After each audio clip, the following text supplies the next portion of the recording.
नमस्कार मित्रांनो, पुन्हा एकदा आपल्या सर्वांचे मित्ररंग कार्यक्रमामध्ये स्वागत आहे. आज आपण आपल्या अशा एका मित्राला भेटणार आहोत, की ज्याने फोटोग्राफीमध्ये आपल्या मेहनतीने, कष्टाने स्वतःचे असे एक वेगळे स्थान निर्माण केलेले आहे.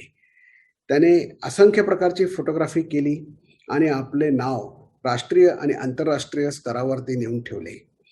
त्याने जेव्हा व्यक्तींचे छायाचित्रण केले, तेव्हा त्यांच्या भावना, त्यांचे हावभाव हे आपल्या मनापर्यंत पोहोचवले. तर त्याने जेव्हा निर्जीव वस्तूंचे छायाचित्रण केले, तेव्हा त्यांच्यामध्ये जिवंतपणा आणला, त्यांच्यामध्ये बोलकेपणा आणला. अशा या आपल्या मित्राचे आज फोटोग्राफीची झलक, त्याच्या व्हिज्युअल्सची झलक आपल्याला आजच्या कार्यक्रमातून बघायला मिळणार आहे, जी नक्कीच तुम्हाला आवडेल.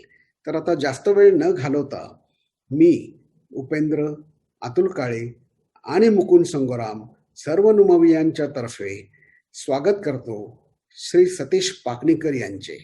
सतीश, नमस्कार.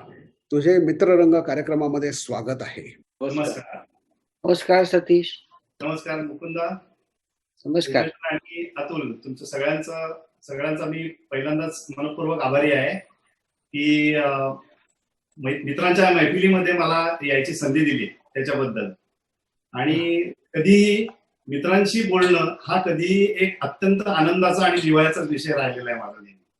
त्यामुळे मलाही आता मजा येणार आहे सगळ्यांबरोबर गप्पा मारायला. आणि नुमवीय जे आहेत, जे बघणार आहेत हा कार्यक्रम, त्याच्यानंतर त्यांचे कुटुंबीय जे बघणार आहेत किंवा इतर रसिक जे बघणार आहेत, त्या सर्वांचा मी मनापासून आभारी आहे.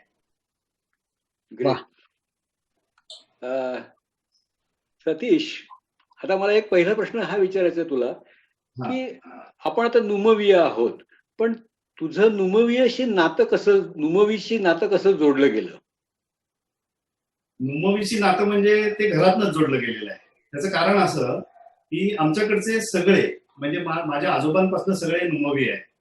माझे आजोबा हे शिक्षण प्रसारक मंडळीचे सदस्य होते आणि त्यामुळे स्वाभाविकच माझे वडील सगळ्यात मोठे, त्यांचे सगळे भाऊ लहान, त्याच्यानंतर आम्ही, त्यांची पुढची पिढी, हे सगळे नुमवीमध्ये जाणं स्वाभाविक होतं. माझे आजोबा काही काळ हरिभाई देवकरण हायस्कूल जे आहे सोलापूरचं, तिथे मुख्याध्यापक पण होते.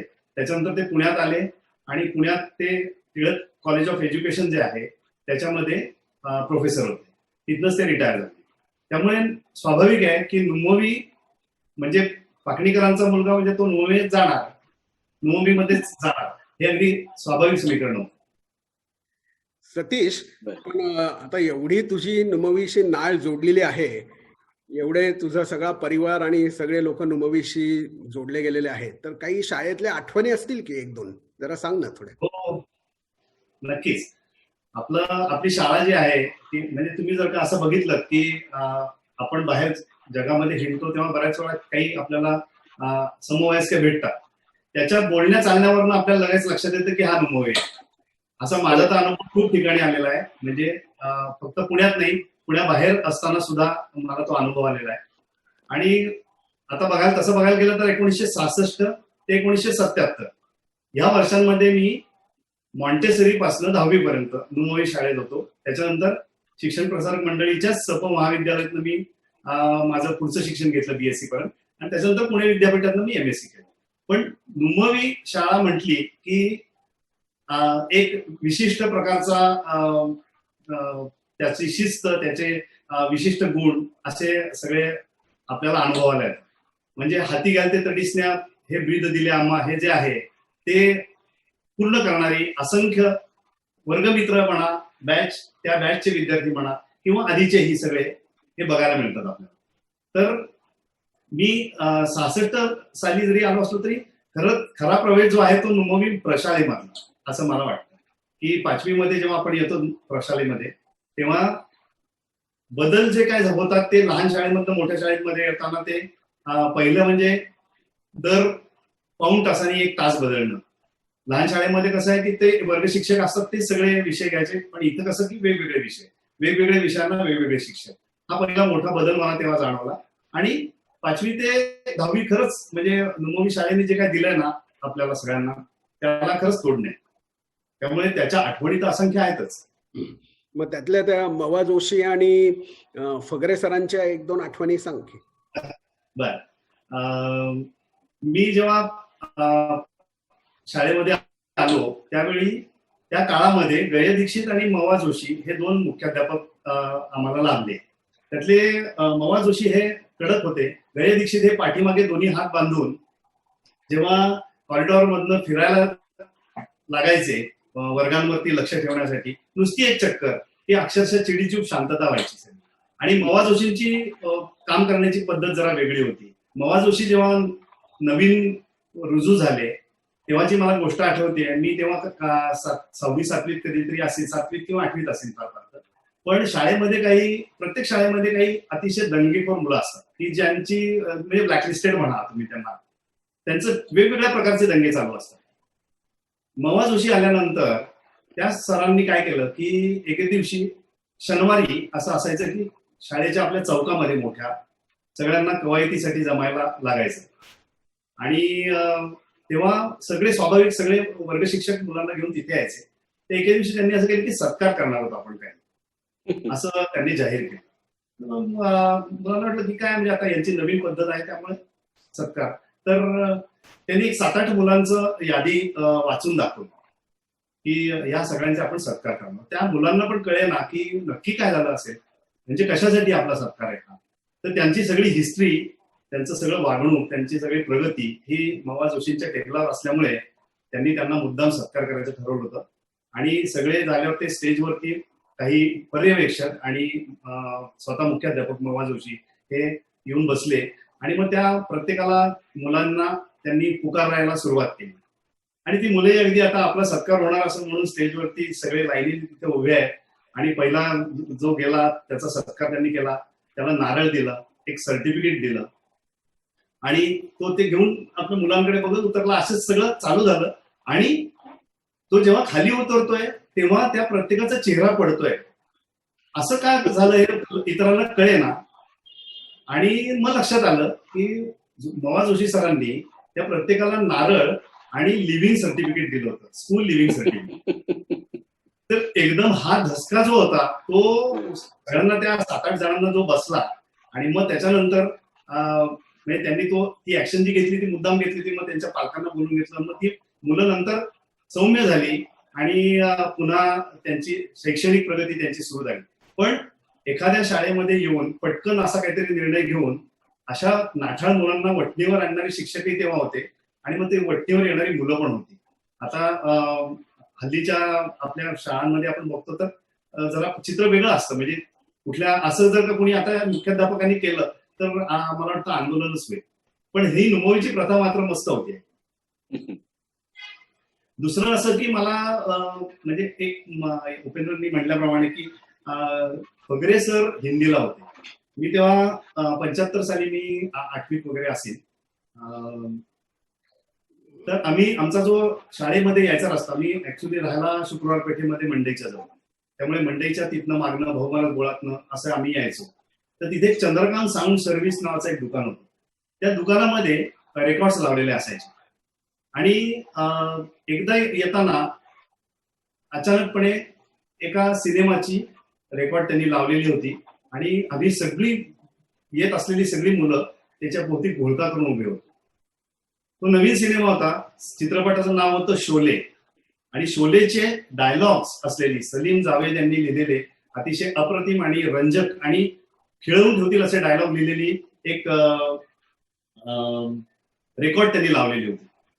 आणि मग तेव्हा असं लक्षात आलं की अरे ही नुसता आवाजाची सुद्धा जादू, सिनेमा तर सोडूनच द्या, पण हे नुसता येतोय आवाज ह्याचीही प्रचंड जादू आहे. त्याच्यात मधले चढ उतार आहे, त्याच्यामध्ये नाट्य आहे. आणि अमजद खानचा तो आवाज, अमिताभ बच्चन यांचा आवाज, धर्मेंद्र बोलतोय ते, ठाकूर बलदेव सिंग म्हणजे संजीव कुमार बोलतोय ते, असे सगळे त्याच्यामध्ये कॉम्पॅक्ट करून त्यांनी त्या एक 25 मिनिटाच्या किंवा 30 मिनिटाच्या रेकॉर्ड मध्ये आणलेला असावा. आणि रोज जाता येतात ती आम्ही थांबून ऐकायचो रेकॉर्ड. ती अर्थातच ती रेकॉर्ड म्हणजे पाठच झाली होती. आणि मग तो कार्यक्रम आमचा सुट्टीच्या वेळात चालायचा. छोट्या सुट्टीमध्ये ते डायलॉग म्हणायचे. ते एकदा मी असे 4-5 मित्र, 5-6 मित्र गोळा करून ते डायलॉग त्यांना म्हणून दाखवत होतो. तेव्हा बाहेरनं वरांड्यामध्ये जाताना वगैरे सरांनी ते ऐकले असावे. आणि काही दिवसानंतर एकदम मला वर्ग चालू असताना बोलावणं आलं की सतीश पाकळीकर कोण आहे. तर मी उभं राहिलो आणि तेव्हा असं जर का काही पुकारलं की एकदम भीती वाटायची. भीती अशासाठी की आपण काय केलं, म्हणजे आपल्याला काय हे केलं, आपल्याला का बोलवतायत वगैरे. तर त्या आलेल्या मुलांनी सांगितलं की सतीश पाकळीकरला फगरे सरांनी बोलवलं. म्हटलं आता फगरे सरांचं म्हणजे तसं काही असं बोलवण्याचं काही मला लक्षात येणार, लहानच होतो अर्थात 8वी मध्ये, तेव्हा काही इतकं कळण्याचंही वय नव्हतं. पण जायला लागलं. मग त्या मुलाबरोबर मी त्यांच्या वर्गात गेलो. त्या वर्गात गेल्यावर फगरे सर तिथे समोर खुर्ची आणि टेबल असं होतं, तिथे खुर्चीवर बसलेले होते. त्यांनी बोलवलं आणि माझ्या पाठीवर हात ठेवला आणि बाकी सगळा वर्ग समोर, आणि त्यांनी सांगितलं की अरे हा विद्यार्थी सतीश पाटणीकर याचं नाव, आणि हा काय 8वीत आहे, आणि हा आता तुम्हाला नवीन आलेला चित्रपट आहे त्यातले डायलॉग म्हणून दाखवणार. माझी म्हणजे ततपप झाली की आता म्हणजे ठीक आहे, आपल्या मित्रांबरोबर म्हणताना आपण ते रंगवून करू शकतो, पण हा परफॉर्मन्स होतो, परफॉर्मन्स द्यायचा आहे तिथे. असं झालं. तर मी म्हटलं की आता ठीक आहे, पण आता वेळ आली म्हणजे मारून न्यायचीच आहे ती नक्कीच, आता काही त्याला पर्याय नाही. म्हणून मग मी ते पहिला त्याचा आवाज जो अमजद खान जो आहे त्याची एंट्री जे होते, त्याचे दगडांवरती चालणारे पावलं, त्याचे जाड असे असलेले बूट, त्याचा आवाज, त्याचा पट्टा त्या दगडांवरनं घासतोय, आणि मागणं राहुलदेव बर्मन यांचं एक अतिशय सुंदर असं संगीत त्यांनी दिलं होतं की ती उत्कंठ वाढवणार असा आवाज त्याच्या मागण्या यायचा. आणि मग तो अंदाज वळायचा आणि मग कितने आदमी थे हा डायलॉग सुरू व्हायचा. आणि तिथनं जो त्या आवाज काढून मी सुरुवात केली, ते 15-20 मिनिटं कशी गेली कळलं नाही. पूर्ण सगळे डायलॉग, बरं हिंदीच्या सरांच्या देखत त्यात काय चुका आहे किंवा काय हे काही कळायचे मार्ग तेव्हा अक्कल नव्हती. पण कदाचित मी बऱ्यापैकी म्हणलं असावं, कारण फगरे सरांनी मला नंतरही 4-5 वर्गांमध्ये कार्यक्रम करायला लावला. पण फगरे सरांनी म्हणजे असे शिक्षकही तेव्हा होते की सुट्टीच्या काळामध्ये वर्गामधनं बाजूने हिंडताना त्यांना एखादा मुलाचे गुण दिसले तर ते इतरांना माहिती व्हावे असे सर तेव्हा लाभले. त्यामुळे पुढे बऱ्याच गोष्टीतली भीड चेपली गेली. कित्येक वेळा नंतर सिनेमाची आवड निर्माण झाली, तो भाग वेगळा. पण आता अलीकडच्याच काळात म्हणजे 2 वर्षापूर्वी नुमवीच्याच आमच्या बॅच मधल्या मित्रांनी 4-5 जणांचा सत्कार जो केला, त्याच्यामध्ये जगम फगरे सर आले होते. त्यांना बोलवलं होतं, पी. ए. कुलकर्णी होते आणि नम जोशी सर होते. या तिघांना बोलवून त्या माझा सत्कार जगम फगरेंच्या हस्ते झाला. तेव्हा त्यांना मी आठवण सांगितली होती, तेही एकदम त्यांनाही एकदम तो प्रसंग लक्षात आला. पण असे सगळे मस्त तेव्हा मजा असायची आणि शाळेमध्ये खूप एन्जॉय केलं. बर सतीश, आता आपण थोडस पुढच्या प्रश्नाकडे वळूयात. शाळेमधून आपण थोडे पुढे येऊयात. शाळेतलाच एक भाग असलेला चित्रकलेचा वर्ग हा आपला एक खूप जवळचा होता, आणि मला माहिती आहे की तू उत्तम चित्रकार आहेस. ऑफकोर्स आता एक प्रश्न मी तुला नंतर हाही विचारणार की चित्रकला आणि छायाचित्रकला ह्याच्यामध्ये पण काही नातं असेल, पण बिफोर दॅट की तुला चित्रकलेची आवड कशी निर्माण झाली? नाही, मुळात कसं आहे की माझं वडील स्वतः कमर्शियल आर्टिस्ट होता. म्हणजे त्यांनी जरी बॉम्बे इंजिनिअरिंग कॉलेजमध्ये बॉम्बे इंजिनिअरिंग ग्रुपमध्ये नोकरी केली असली तरी सुद्धा ते स्वतः मुळात कमर्शियल आर्टिस्ट होते आणि त्यांच्या अनेक चित्रकारांची चांगला संपर्कही होता. त्यामुळे त्यांच्या तो वारसा माझ्यामध्ये आला असावा आणि मला वाटतं त्यामुळे चित्रकलेची आवड होती. बरं, आपले शाळेतले जे शिक्षक होते वग राजे, हे चित्रकला शिक्षक होते आणि केसकर सर होते. तर राजे सर हे माझ्या वडिलांचे मित्र होते. त्यामुळे 10वीला तो विशेष विषय म्हणून चित्रकला मी घेतला होता आणि राजे सरांनी चक्क आम्हाला वर्गाची किल्ली दिली होती, तुम्हाला केव्हाही येऊन काम करायचं असेल तर काम करा. तर मला असं आठवतंय की माझ्याबरोबर आता ज्यांची एजन्सी आहे असे एक नुमवी आहे प्रशांत गोखले म्हणून, तो माझा मित्र तो असायचा आणि सत्यविजय गाडगे असा एक आमचा मित्र होता, तोही माझ्याबरोबर चित्रकला. आम्ही 3-4 मुलं असायचो. पण त्यामुळे कसं व्हायचं की उरलेला जो वेळ असायचा तो काय करायचं तर चित्रकला वर्गात जाऊन आपण चित्र काढत बसायचं असं असायचं. त्याची किल्लीच आमच्याकडे असल्यामुळे आम्ही तो उघडून केव्हाही येऊन आम्ही बसायचो. पण चित्रकला नंतर म्हणजे मी जसं 10वी झाल्यानंतर तशी चित्रकला माझी थोडी मागे पडली. आता मी परत सुरू केलंय, काम सुरू केलेलं आहे. पण एकदा प्रकाश चित्रकला ह्या कलेशी ओळख झाल्यानंतर हळूहळू माझी खरं चित्रकला बंद पडली. तुझ्या कॉलेज जीवनातील प्रवास कसा होता? कॉलेज म्हणजे आता 10वीची परीक्षा झाल्यानंतर साधारणपणे आपल्या म्हणजे सगळ्याच विद्यार्थ्यांना कॉलेजमध्ये जाण्याची ओढ असते. कॉलेजचं फुलपण काय म्हणजे रंगीबेरंगी जीवन हे सगळ्यांना आकृष्ट करत असतं आणि मी काही त्याला अपवाद नव्हतो. आणि त्या काळामध्ये ऍडमिशन सुद्धा फार सोप्या होत्या. मला मार्क काही 10वीला खूप पडले असं नव्हतं, पण माझा ओढा सायन्सकडे असल्यामुळे मी सायन्सला ऍडमिशन घेतली एसपी मध्ये. अर्थातच शिप्र मंडळी हे असल्यामुळे म्हणजे नुमवीतली मुलं एसपी कॉलेजमध्ये जाणार हे असं गृहीतच असल्यामुळे मला ऍडमिशन ही तिथे लगेच मिळाली आणि मी सायन्सला ऍडमिशन घेतली. मी 78 ते 83 या काळामध्ये एसपी कॉलेजमध्ये होतो. 83 साली मी बीएससी झालो. तर बीएससी म्हणजे ऍक्च्युली मला 12वी नंतर आर्किटेक्चरला जायचं होतं, पण आर्किटेक्चरची ऍडमिशन आणि त्याची एंट्रन्स एक्झाम वगैरे हे काही जमलं नाही. त्यामुळे म्हणजे ती एंट्रन्स एक्झाम दिली मी, पण समोर त्याच्यामध्ये तेवढा स्कोअर झाला नाही माझा. त्यामुळे मग मी बीएससी करायचं ठरवलं. मग बीएससी करताना 3rd इयर बीएससीला म्हणजे माझा फिजिक्स हा मेन सब्जेक्ट मी घेतला. तर टीवाय बीएससीला 3rd इयर बीएससीला ऑप्शनल सब्जेक्ट असायचे 3.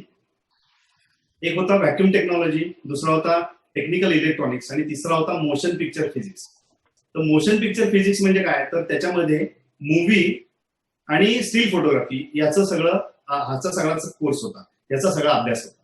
त्यामुळे मी ऑलरेडी बीएससीच्या सब्जेक्टमध्ये एक इलेक्ट्रॉनिक्स होताच. त्यामुळे मी म्हणलं आता आपण मोशन पिक्चर फिजिक्स हा घेऊ. फोटोग्राफीची आवडही तशी मला आधीपासून थोडी लहानपणापासून होती, कारण माझे आजोबा जे स्वतः आर्किटेक्ट होते आणि जे खूप फोटोग्राफी करायचे, देशात परदेशात त्यांनी फोटोग्राफी केली होती. आणि ते दरवेळी सुट्टीमध्ये जेव्हा यायचे, ते कलकत्त्याला होते, मुळात ते कलकत्त्याला असायचे. कलकत्त्याला हावराला बेंगाल इंजिनिअरिंग कॉलेज आहे, तिथे ते प्रोफेसर होते, म्हणजे आर्किटेक्चरचे हेड ऑफ डिपार्टमेंट होते. आणि ते इथे जेव्हा यायचे तेव्हा इंजिनिअरिंग कॉलेजच्या टाउन प्लॅनिंग डिपार्टमेंटमध्ये ते स्वतः लेक्चर्स द्यायचे टाउन प्लॅनिंगवर. तर त्या टाउन प्लॅनिंगचे लेक्चर देताना ते तिकडे त्यांनी परदेशामध्ये काढलेल्या ज्या काही स्लाइड्स असायच्या त्या लावून त्या स्लाइड्सच्या द्वारे ते लेक्चर द्यायचे. तर तो स्लाइड्स एका मागोमाग एक लावण्याचा जो काम असायचं, ते काम मी अगदी आवडीने करायचो. आणि त्या स्लाइड बरोबर उलट्या ठेवायच्या, त्या ट्रेमध्ये उलट्या टाकायच्या, त्याचा सिक्वेन्स कसा पाहिजे. मग मी ती बघायचो, मग त्यांना सांगायचो या चित्रात हे आहे. मग ते दाढी करता करता मला सांगायचे, हा ती पहिली टाक, आता याच्यानंतर ही टाक, असं ते त्यांचा सिक्वेन्स त्यांचा ठरलेला असायचा. पण मी तो मदत ती त्यांना करायचो. त्यामुळे तो जो फोटोग्राफीचा एक जो अदृश्य एक धागा जो होता, तो मला आपोआप वारशानेच मिळालेला होता. पण व्यवसाय म्हणून कोणी कधी काही केलेलं नव्हतं तुमच्याकडे. फोटोग्राफीचा व्यवसाय म्हणून कोणी काही केलेलं नव्हतं. पण बीएससीला हा जेव्हा सब्जेक्ट मला मिळाला, तेव्हा तो अभ्यास करत असताना अजून एक गोष्ट अशी महत्वाची झाली की पहिल्याच दिवशी म्हणजे आमच्या कोर्सच्या मोशन पिक्चर फिजिक्स या कोर्सच्या पहिल्याच दिवशी आम्हाला जे शिकवणारे सर होते त्यांचं नाव श्याम मनोहर आपळे. तर श्याम मनोहर हे प्रसिद्ध लेखकही आहेत मराठीतले, अतिशय वेगळ्या प्रकारचं लेखन ते करतात, नाटककार आहेत ते. तर ते आम्हाला फिजिक्स शिकवायला होते. त्यांनी पहिल्याच दिवशी बोलवलं. एक श्री पंडित म्हणून दुसरे सर होते, हे दोघं जण आम्हाला फोटोग्राफी शिकवायला होते, म्हणजे मोशन पिक्चर फिजिक्स. आपले सरांनी पहिल्याच दिवशी सांगितलं, आम्ही 4 जण होतो विद्यार्थी त्या कोर्सला. तर आपले सरांनी पहिल्याच दिवशी सांगितलं की आपण जेव्हा कॉलेजमध्ये येतो तेव्हा उजव्या बाजूला एक बिल्डिंग आहे, त्या बिल्डिंगचं नाव आहे लायब्ररी. त्या लायब्ररीमध्ये फोटोग्राफीची खूप पुस्तकं आहेत. तर मी स्वतः फोटोग्राफी काही करत नाही. आता मला हा युनिव्हर्सिटीने शिकवायला सांगितलंय, त्यामुळे मी शिकवणार आहे. पण मी स्वतः काही फोटोग्राफी केलेली नाहीये. आणि तुम्ही जेव्हा ते पुस्तक वाचाल, त्या पुस्तकामधनं तुम्हाला जे आढळेल ते तुम्ही इथे घेऊन यायचं. मग आपण ते परत एकदा वाचायचं, मग तो विषय शिकायचा. असं पहिल्याच दिवशी त्यांनी सांगितल्यामुळे आम्हाला सगळ्यांना लक्षात आलं की हे आपण शिकायची गरज आहे. अर्थात त्याचा एक फायदा झाला की सरांचं लक्ष असायचंच, पण आम्ही योग्य त्या मार्गावरती आपण स्वतः करत जायचं, याने फोटोग्राफी शिकत गेलो. तिथे ब्लॅक अँड व्हाईट प्रोसेसिंगसाठी डार्क रूम नव्हती किंवा प्रोसेसिंगसाठी डार्क रूम नव्हती. मग मी त्या सरांना म्हटलं की आपण इथे डार्क रूम डेव्हलप करूया. त्यामुळे तू जबाबदारी घेणार असशील तर मी पैसे सँक्शन करतो. मी म्हणलं मी घ्यायला तयार आहे. मग आम्ही तिथे डार्क रूम डेव्हलप केली. त्याच्या आधी तिथे डार्क रूम नव्हती. मग आम्ही जसं मी लहान आपल्या मुंबई शाळेमध्ये जसा चित्रकलेच्या रूम मध्ये पडीक असायचो तसा तेव्हा मी त्या डार्क रूम मध्ये प्रचंड प्रमाणात काम केलं. आणि मग बीएससी जेव्हा मी झालो त्यावेळी मला असा प्रश्न नव्हता की आता काय करायचंय. माझं तेव्हा ठरलं होतं की आपण ऍडव्हर्टायझिंग आणि इंडस्ट्रियल फोटोग्राफी करायची. पण सतीश, हे सगळं हा. करताना तुझ्याकडे कॅमेरा होता का? नाही, माझ्याकडे नव्हता कॅमेरा. पहिला कॅमेरा कधी मिळाला? किती वय? मी पहिला कॅमेरा 84 साली घेतला. म्हणजे मी 83 साली बीएससी ला पासआउट झालो 83 साली. तेव्हा माझ्याकडे कॅमेरा नव्हता. पण माझ्या एक मित्राचे जवळचे ओळखीचे होते, मला त्यांच्याकडे घेऊन गेला. तर म्हटलं की याला फोटोग्राफी करायची आहे तर तुम्ही तुमचा कॅमेरा वापरायला द्याल का. तर त्या सद्ग्रस्तांनी अतिशय प्रेमाने मला तो दिला. एक छोटी फ्लॅशगन त्याच्यावर होती आणि कॅमेरा. पण एक 6 महिन्यामध्ये मी एक कोनिका ऑटो रिफ्लेक्स 3 नावाचा कॅमेरा तेव्हा घेतला 83 साली. प्रिसाइजली जानेवारी-फेब्रुवारी 83 मध्ये. सतीश, आता तू उल्लेख केलास की इंडस्ट्रियल फोटोग्राफी मध्ये तू काम करतोस किंवा सुरुवात केलीस. हे इंडस्ट्रियल फोटोग्राफी म्हणजे नक्की काय असतं हे आम्हाला जरा एकदा समजावून सांग.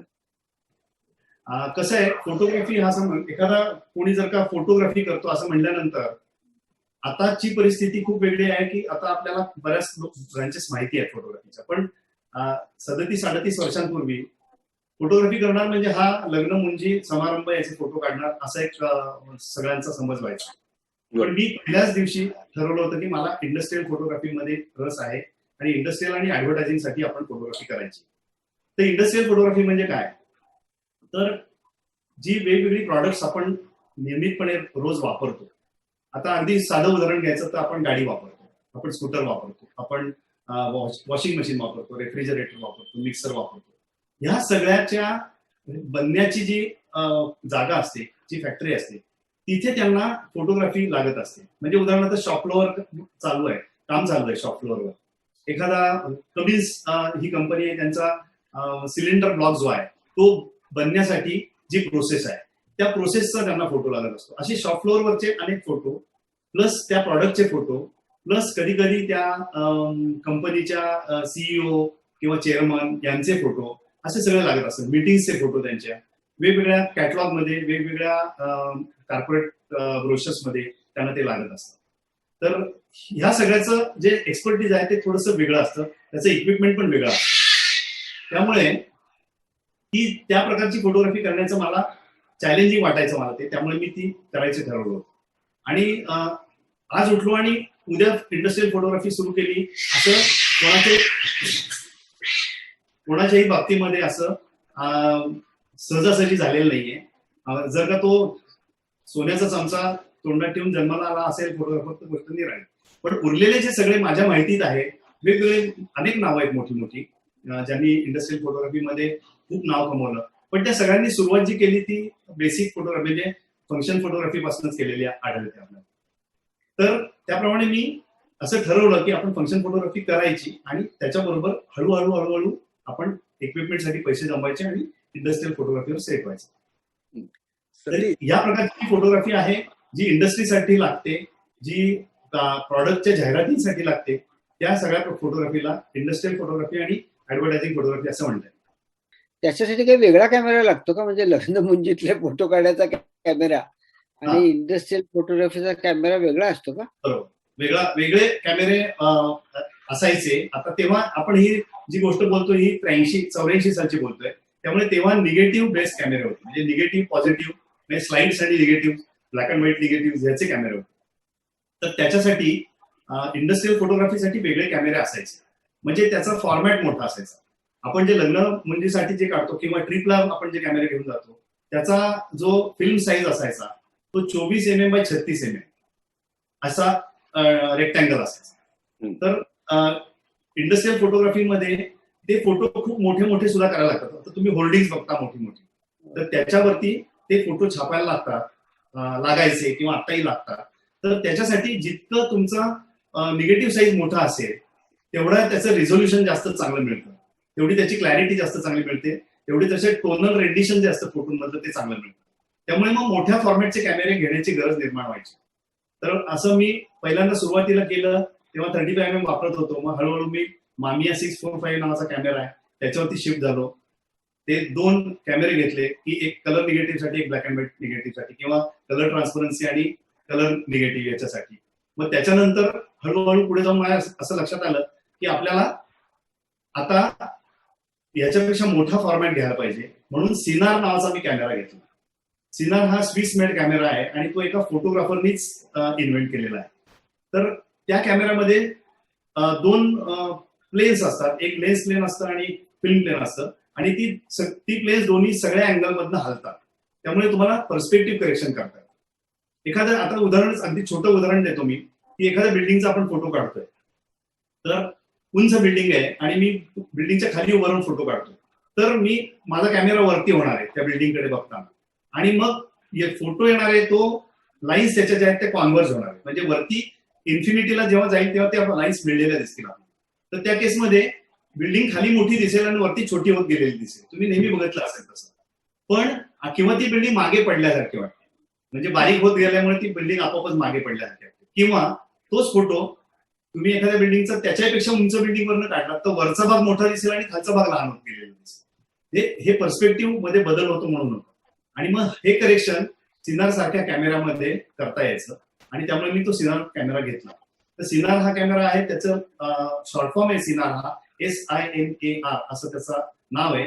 S for studio, I for industry, N for nature, A for architecture आणि R फॉर रिप्रोडक्शन, असं सिनार SINAR असं ते आहे. म्हणजे या सगळ्या कामांसाठी तो कॅमेरा वापरला जायचा. सतीश, आणि त्याला बेलोर असल्यामुळे तुम्ही तो एकदम छोट्या प्रॉडक्ट पासून एकदम मोठ्या, म्हणजे आपण म्हणू की मोठा व्ह्यू घ्यायचा एखाद्या फॅक्टरीचा, तर त्याच्यामध्ये तो सहजासहजी घेता यायचा विथ पर्स्पेक्टिव्ह करेक्शन.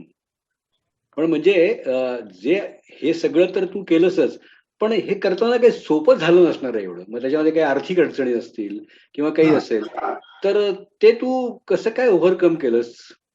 तर आता मी जेव्हा सुरुवात केली ना, तर 80 सालचीच गोष्ट आहे ही. म्हणजे मी आता सुरुवात केली असं मी सगळ्यांना, नातेवाईकांना वगैरे सांगत होतो की मी आता फोटोग्राफी सुरू केली, तुमची काय कामं असतील तर मला सांगा, आणि काही फंक्शन्स असतील, लग्न वगैरे असतील तर मी करायला तयार आहे. आणि मग थोडं माउथ पब्लिसिटी होत होत मला कामं मिळत गेली. माझे मेव्हणे होते, ते राजगुरुनगरला राहायचे, शरद खेडकर नाव त्यांचं. तर ते एके दिवशी मला म्हणाले की अरे आमच्या इथे खेडला, म्हणजे ते राजगुरुनगर म्हणजे खेड म्हणायचे त्याला, तर खेडला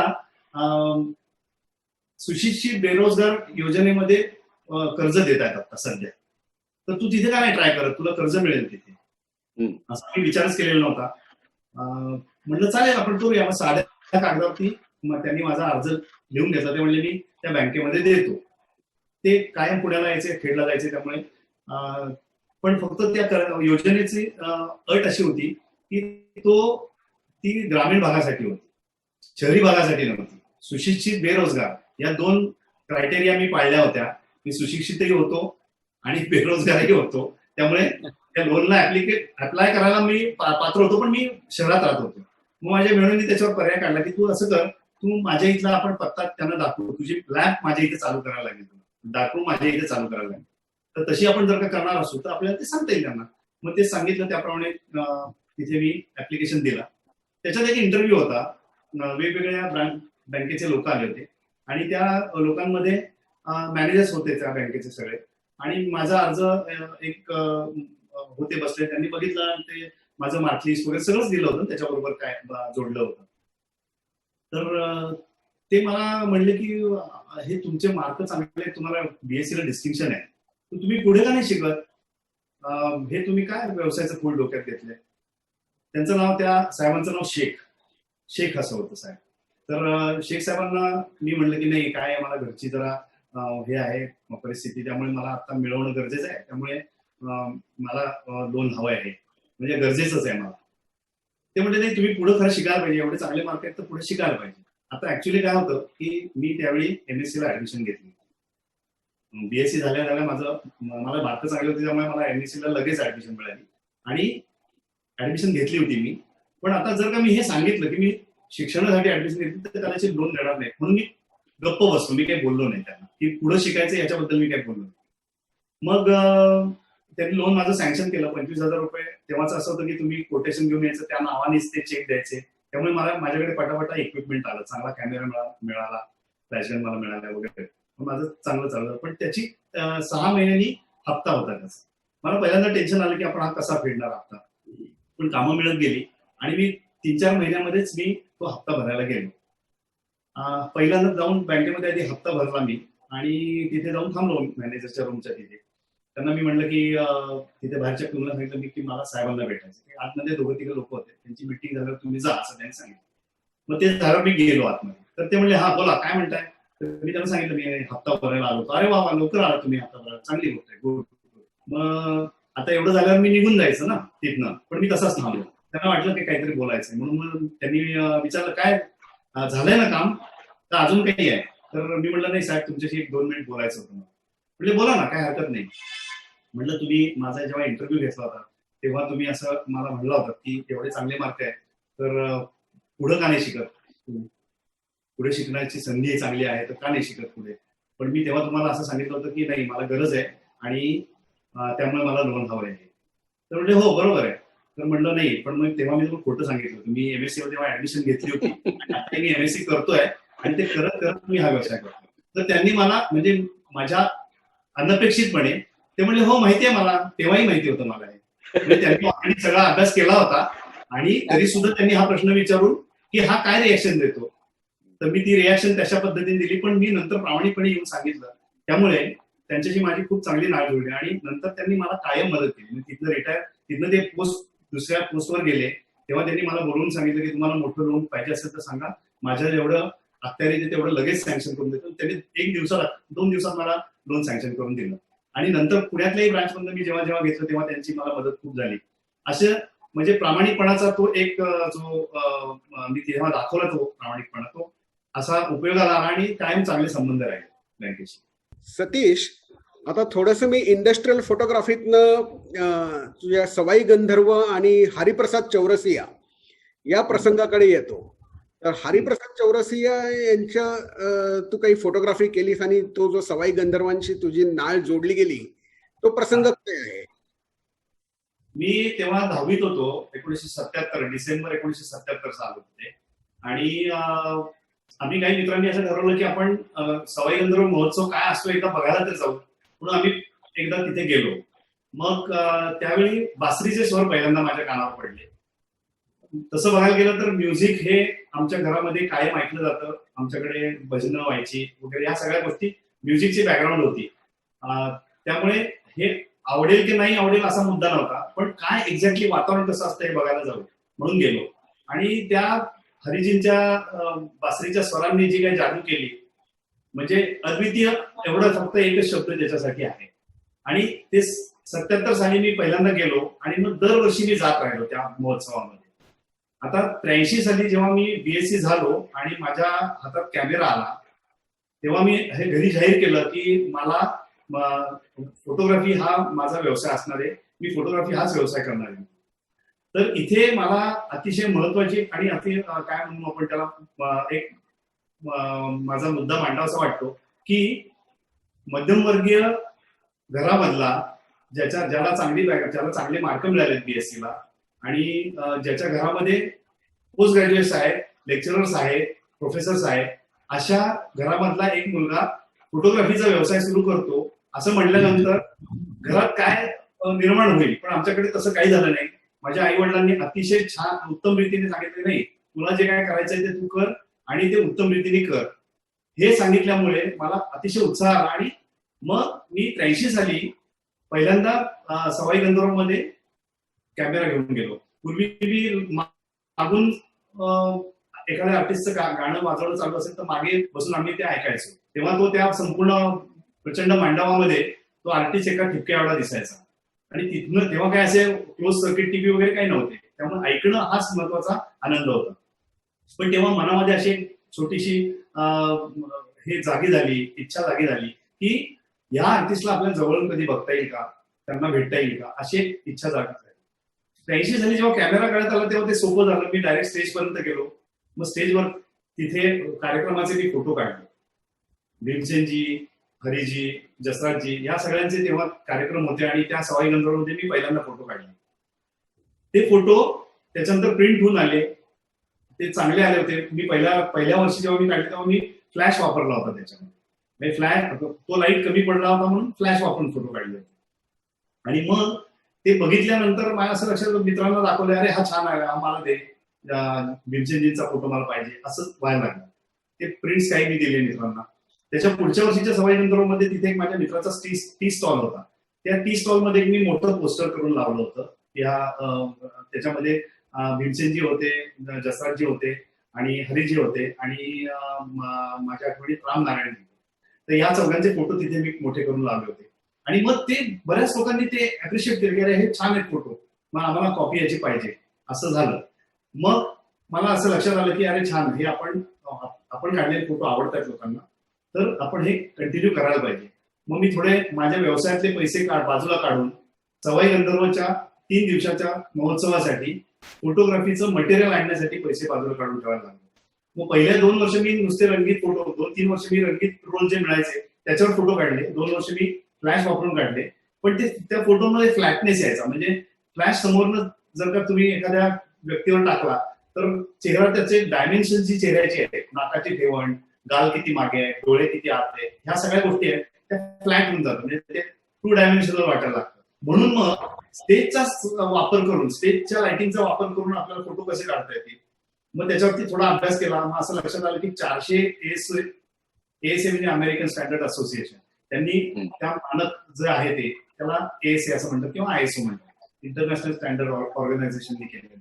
तर तो जो ISO किंवा ASA जो असायचा तो नेहमी वापरायचा 100 असायचा. पण मी 400ची फिल्म आणली. मग ती 400ची फिल्मचा वापरून बघितलं की असं लक्षात आलं की हे पण कमी पडतं आपल्याला.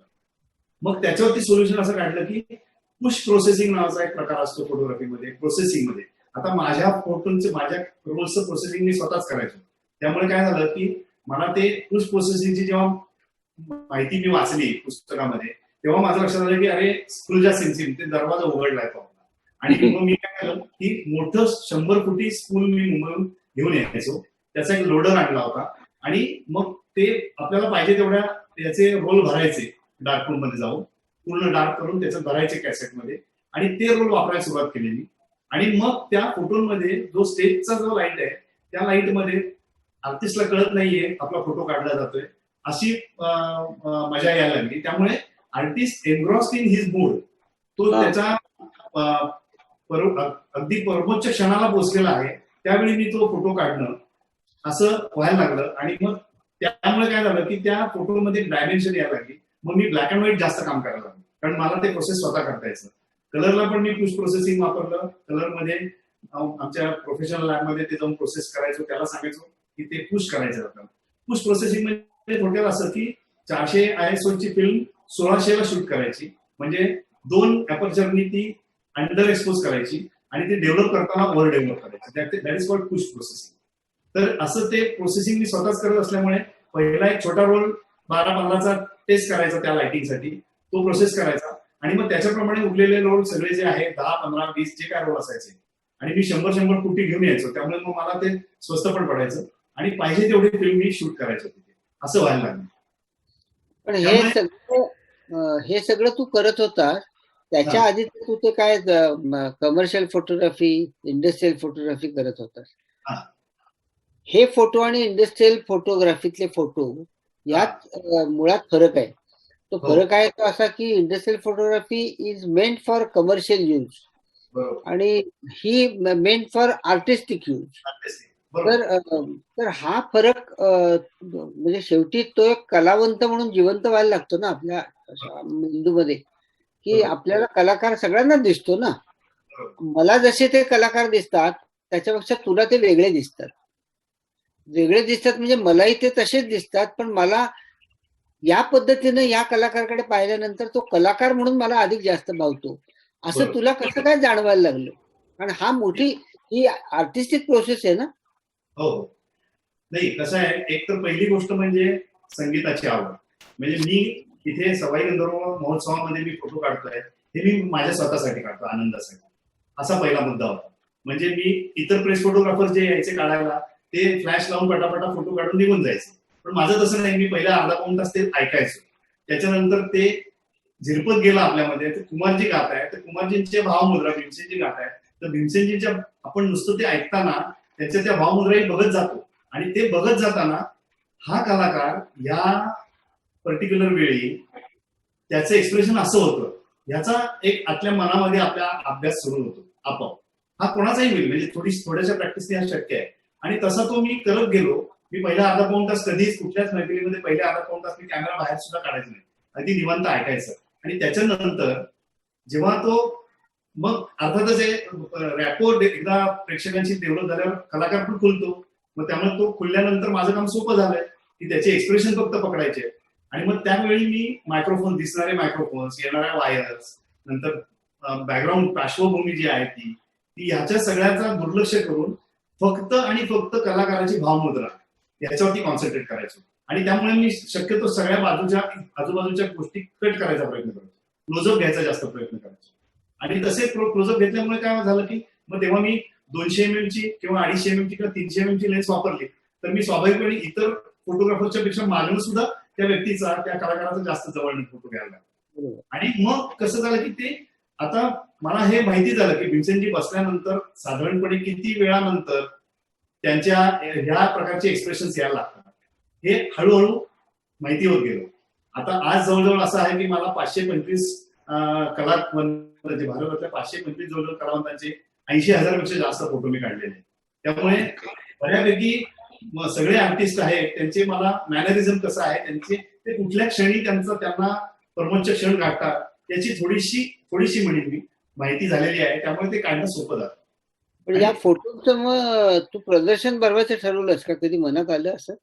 हा, मी ते 83 साली जेव्हा काढले तेव्हा ते डिस्प्ले केले होते. त्याच्यात लोकांनी बघितलं.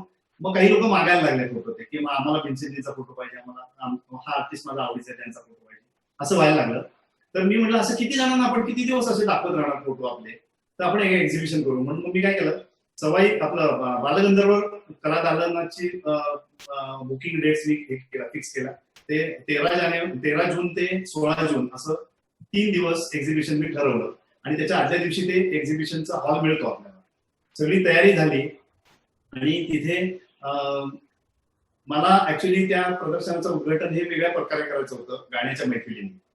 म्हणून मी तिथे त्यांच्या जे काय म्हणू आपण मॅनेजर होते त्यांना भेटायला गेलो की मला माझं प्रदर्शन आहे बालगंधर्व कलादालनामध्ये, तर अशा प्रकारचं परमिशन आहे का तिथे, म्हणजे मैफिल ठेवता येईल का तिथे, कारण तुम्ही प्रदर्शनासाठी हॉल घेतलाय, तुम्ही मैफिलीसाठी पैसे भरलेले नाहीत त्याचे, असं उद्या जर का कोणी म्हटलं तर काय. म्हणून मी विचारायला गेलो. तर माझ्या सुदैवाने तिथे त्या मॅनेजरच्या खुर्चीमध्ये रजनीकांत कर्णिक नावाची व्यक्ती बसली होती जी मला माहित नव्हती, मला ते कोण आहे हे माहित नव्हतं. आणि मी त्यांना हे सगळं माझं सांगितल्यानंतर ते म्हणजे कसलं एक्झिबिशन आहे. मी त्यांना म्हटलं की भारतीय अभिजात संगीतातले कलावंत असं माझा विषय आहे, त्यांचे मी गाताना आणि वाजवताना काढलेले फोटो. अरे म्हणले, त्यांनी एका माणसाला बोलवलं, म्हणजे ताबडतोब जा कलादालन सगळं स्वच्छ करून घ्या, यांना काहीही कमी पडता कामा नाही, तुम्ही यांना हे करा, मदत करायची काय सगळी, असं आउट ऑफ वे जाऊन त्यांनी सांगितलं. आणि मग दुसऱ्या दिवशी तिथे सकाळी आम्ही आदल्या दिवशी सगळं सेट केलं एक्झिबिशन, आणि दुसऱ्या दिवशी तिथे सकाळी विजय कोपरकरच्या गाण्याची मैफिल, त्या मैफिलीने उद्घाटन झालं त्याचं. शाहीद परवेज हे मुख्य उद्घाटक होते, सतारवादक शाहीद परवेज. आणि तिथे मी असं प्रॉमिस केलं होतं की मध्ये कुठेही मी येणार नाही, म्हणजे लोकांच्या मध्ये जे अदरवाईज जे लोकांना की फोटोग्राफर मध्ये येतोय तर तसं होणार नाही त्या या मैफिलीमध्ये, असं मी प्रॉमिस सुरुवातीला केलं. कुठल्याही प्रकारची भाषणं झाली नाही, दीपप्रज्वलन झालं आणि मैफिलीला सुरुवात झाली. तो वेगळेपणाही त्या मैफिलीचा लोकांना खूप आवडला. आणि मग स्वाभाविक त्या ज्या भावमुद्रा होत्या तिथे लावलेल्या 75 फोटो मी तिथे लावले होते मोठे करून. आणि त्यामुळे काय झालं की प्रेसमध्ये त्याच्याबद्दलचे रिव्ह्यू आले. नाव काय होतं त्या प्रदर्शनाचं? त्या प्रदर्शनाचं नाव होतं स्वरचित्रांच्या काठावरती, म्हणजे बालगंधर्व हे नदीच्या काठी आहे आणि त्याच्यात हे प्रदर्शन होतं ते स्वरचित्रांच्या काठावरती असं त्याला नाव दिलं होतं. माझा एक मित्र आहे संजय पवार म्हणून, नाटककार, कवी, चित्रकार आहे. तर त्यांनी या प्रदर्शनाला खूप मदत, त्यांनी सगळा डिस्प्ले खालती नावं लिहायची, ती सिल्वर ब्लॅक कलर वरती मी फोटो लावले होते, त्याला खाली गोल्डन आणि सिल्वर पेननी त्यांनी नावं लिहिली. खूप छान वेगळ्या प्रकारचा डिस्प्ले झाला होता आणि खूप लोकांना आवडलं ते. म्हणजे लोकांनी अगदी आवर्जून एक एक फोटो खूप वेळ बघत असं ते एन्जॉय केलं लोकांनी एक्झिबिशन. सतीश, आणि सगळ्यात त्या हा. एक्झिबिशनला पुलं आले होते आणि पुलंचा हो. अभिप्राय काय होता? तेच मी तिथपर्यंत तेच सांगत होतो मी आता की मी सगळ्यांना निमंत्रण दिली होती. त्या पुलंना पण मी घरी जाऊन दिलं होतं निमंत्रण. पुलंकडे मी आधीपासून जात होतो, म्हणजे मी फोटोग्राफी करायला शाळेच्या जीवनापासून मी त्यांच्याकडे वाढदिवसाला जायचो, त्यांना अभिष्टचिंतन करायला. तर तेव्हा मग हे निमंत्रण देताना त्यांना मी सांगितलं अशा अशा प्रकारचे फोटो आहे, तर तुम्ही अवश्य यावं अशी माझी इच्छा आहे. तर 16 तारखेपर्यंत काही फुलं आले नव्हते, म्हणजे 13, 14, 15 तारखा संपून गेल्या आणि 16 तारखेला संध्याकाळी पुलं आणि त्यांचे मित्र नंदा नारळकर हे दोघं बरोबर आले आणि जवळपास त्यांनी 1.5 तास ते एक्झिबिशन बघितलं. अतिशय खुश झाले माझ्यावर ते. आणि त्यांनी म्हणजे माझी पाठ थोपटलीच, पण त्यांनी मला तिथे विचारलं की हा सगळा खर्च कोणी केला? तर मी म्हणलं कोणी केला म्हणजे मला असं काय विचारतं असा मला प्रश्न पडला. म्हणलं खर्च मीच केलाय सगळा. अरे बराच खर्च झाला असेल, तर तू एक काम कर आता, एनसीपीए मध्ये आम्ही म्युझिक सेक्शन केलेलं आहे, national centre for the performing arts Mumbai, NCPA म्हणजे. तर तिथे आम्ही एक म्युझिक सेक्शन केलेलं आहे. त्याच्यात वेगवेगळ्या कलावंतांची रेकॉर्डिंग आम्ही ठेवलेली आहे. रेकॉर्ड्स आहेत, त्यांच्याबद्दल आलेली माहिती आहे, कात्रणं आहे, त्यांचे चित्रपटांची काही हे आहे. तर ह्याचं एक कव्हर म्हणून त्या प्रत्येकाचा एक एक फोटो तू दे. तर मला म्हणजे अक्षरशः आकाश ठेवणं झालं की मुलांनी फक्त शाबासकी नाही तर आपल्याला एक मोठी ही संधी दिली एनसीपीए मध्ये त्या माझे फोटो देण्याची. आणि मग मी ते फोटो सगळे त्याचे प्रिंट्स केले आणि ते प्रिंट्स घेऊन मग आम्ही एनसीपीएला, आधी त्यांनी सांगितलं की तुम्ही एनसीपीएला आलाय का कधी? म्हणलं नाही आलेलो. मग आम्ही एनसीपीएला बोलवलं त्यांनी आणि अक्षरशः विश्वास बसणार नाही, पण मी आणि माझा एक मित्र होतो आणि आम्ही दोघं तिथे गेलो. शनिवार होता, एनसीपीए बंद होतं त्या दिवशी आणि आम्ही पलीकडच्या म्हणजे समुद्राच्या बाजूने आम्ही एनसीपी मध्ये आत बसतो. तिथे आम्हाला रखवालदारांनी अडवलं पहिल्यांदा आणि कुठे चाललाय म्हणले. तर म्हणलं आम्हाला पु ल देशपांडेंनी बोलवलंय. तर त्यांनी तिथे मला सलाम केला, आम्हाला दोघांनी तिथे सॅल्यूट मारला. तर मी म्हणलं अरे बापरे, नुसतं नाव सांगितल्यावर सॅल्यूट आहे आपल्याला, म्हणजे पुलंचं काय तिथे वट असेल. आणि मग आम्हाला तो घेऊन गेला तिथे. पुलंचं तिथे आम्ही गेलो. ते चहा वगैरे झाल्यावरती त्यांनी आम्हाला विचारलं तुम्ही आधी आलाय का एनसीपीला कधी? म्हणलं नाही, पहिल्यांदाच येतो. मग त्यांनी त्यांचा लक्ष्मण नावाचा एक तिथे सहाय्यक होता, त्याला हात मारली. अरे गॅलरी उघडून ठेव, हे उघड ते उघड असं त्यांनी सांगितलं. आम्ही येतोय तिथे. आणि पुढे जवळपास 1 तास ते 1 तास मुलांनी एनसीपीए स्वतः हिंडून दाखवलं. म्हणजे इतकं मोठं ते अवॉर्ड, म्हणजे काय त्या दिवशी झालं होतं माहित नाही, पण म्हणजे त्या टाटा थिएटरमध्ये आम्ही गेलो. मग ते फिलिप थॉम्सननी कसं हे केलेलं आहे, कन्सेप्ट काय, मग तिथे प्रत्येक खुर्चीवर बसल्यानंतर ऐकू येण्याची व्यवस्था कशी, इतकं सगळं डिटेलमध्ये त्यांनी सांगितलं. एक नवीन ऑर्गन घेतला होता त्यांनी त्यावेळी, म्हणजे नवीन म्हणजे जुना ऑर्गन त्यांनी एनसीपीए मध्ये नव्याने आणला होता. तो आम्ही आता विकत घेतलाय. मोठमोठे लाल पडदे होते, त्याच्या पुढे तो ऑर्गन ठेवला होता, अतिशय सुंदर पॉलिश केलेला असा. असं हे सगळं पुलांनी हिंडून दाखवलं. आणि मला सांगायला असं अगदी आनंद होतो की सुरुवातीच्या काळामध्ये जर का इतक्या मोठ्या माणसाची थाप तुमच्या पाठीवर पडली शाबासकीची, तर मग स्वाभाविक आहे की आपल्याला उत्साह येतो आणि त्याप्रमाणे मग मी जास्तीत जास्त त्या प्रकारचे फोटो काढण्याचं ठरवलं आणि तसं काम करत गेलो. पुलंनी त्याच्यावरती लिखताना पुलंनी ते सगळं बघितल्यावरती अभिप्रायाची वही त्यांच्या समोर ठेवली. तर पुलंनी एका ओळीचा अभिप्राय लिहिला, पण ते स्वतः पुलं होते त्यामुळे एक ओळ ही अक्षरशः एक निबंध होईल अशी होती. त्यांनी लिहिलं, या अप्रतिम छायाचित्रातून स्वर ऐकू येतात, अभिनंदन पु ल देशपांडे. ग्रेट. असा मोठा अभिप्राय मिळणं हे माझ्या दृष्टीने फार तेव्हा महत्वाचं होतंच आणि उत्साह वाढवणार होता. तर मित्रांनो, सतीश बरोबरच्या आपल्या गप्पा खूप रंगलेल्या आहेत. त्यांनी अत्यंत मोकळेपणाने उत्तरं दिलेली आहेत. पण अर्थातच त्याच्या व्यक्तिमत्वाचे अजूनही काही बरेच पैलू आपल्याला पाहायचे आहेत आणि त्यामुळे ह्या गप्पा इथे संपून आपल्याला चालणारच नाहीये. आपण त्याला परत भेटणारच आहोत. पण तोपर्यंत आता आपण हा भाग इथेच संपवतो आहोत. पण तत्पूर्वी तुम्हाला एक नेहमीच माझं प्रेमाचं रिमाइंडर आहे की आमच्या मित्ररंग चॅनेलला तुम्ही लाईक करा, शेअर करा आणि सबस्क्राईब करा. परत भेटूयात आपण सतीश पाकडीकर बरोबर पुढच्या भागात. नमस्कार.